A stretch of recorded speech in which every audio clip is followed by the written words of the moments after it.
Sir जी ऐसा है कि मैं ब्राह्मण कुल से हूँ और बचपन से इससे अनेक देवी देवताओं की पूजा करता आ रहा था और अनेक देवी देवताओं की भक्ति की है मैंने। उससे मैं देवी का भगत था और देवी मेरे को भी दर्शन दिया करती थी साक्षात। तो उसी हिसाब से उसी भक्ति में लीन था। 2012 में मैं जब देवी की साधना कर रहा था तो मुझे अचानक ऐसा लगा कि मेरे को कोई ना कोई भगवान मिलने वाला है जो कोई बहुत ही जबरदस्त है। इस प्रक्रिया के अंदर मेरा मन नहीं लग रहा था उस साधना को करने में। तो 2012 के बाद में दिसंबर के अंदर मेरे को एक मेरा मित्र था, उसने ज्ञान गंगा पुस्तक लाकर मेरे को दी। उस समय वो गुरु जी को, संत रामपाल जी महाराज जी को बहुत गालियां दे रहा था। तो मैंने उससे पूछा, भाई आप गाली क्यों दे रहे हैं संत जी को? कि देखो ऐसा संत है हमारे देवी देवताओं के बारे में ऐसा बताता है। तो मैंने कहा इसमें ऐसा क्या बता दिया? कि देखो भगवान को भूत बता रहा है। तो मैंने कहा भगवान तो भागवत गीता में बताया है कि मैं भूत ही हूँ, भूतों में सबसे बड़ा भूत मैं ही हूँ। तो मैंने कहा ऐसा करो, आप ये किताब पुस्तक मेरे को दे दो।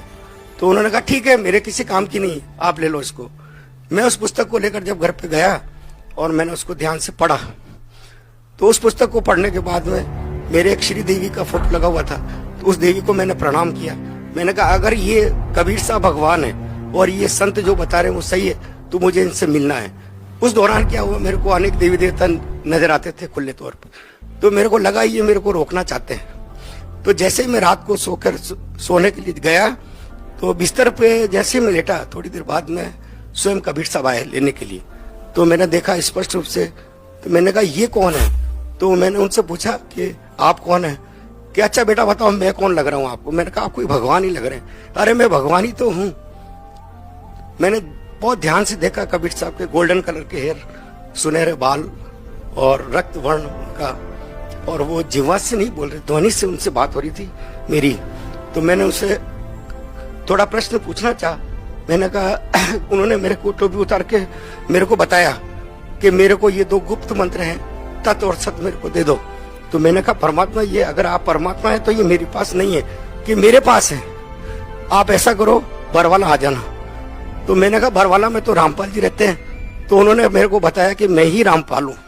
तो मैंने कहा बरवाला में तो रामपाल जी रहते हैं। तो उन्होंने मेरे को बताया कि मैं ही रामपाल हूँ। तो मैंने कहा बरवाला में तो रामपाल जी रहते हैं। तो उन्होंने मेरे को बताया कि मैं ही रामपाल हूँ। तो मैंने कहा बरवाला में तो रामपाल जी रहते हैं। तो उन्होंने मेरे को बताया कि मैं ही रामपाल हूँ और आप वहां पर आ जाओ। मैंने कहा ठीक है।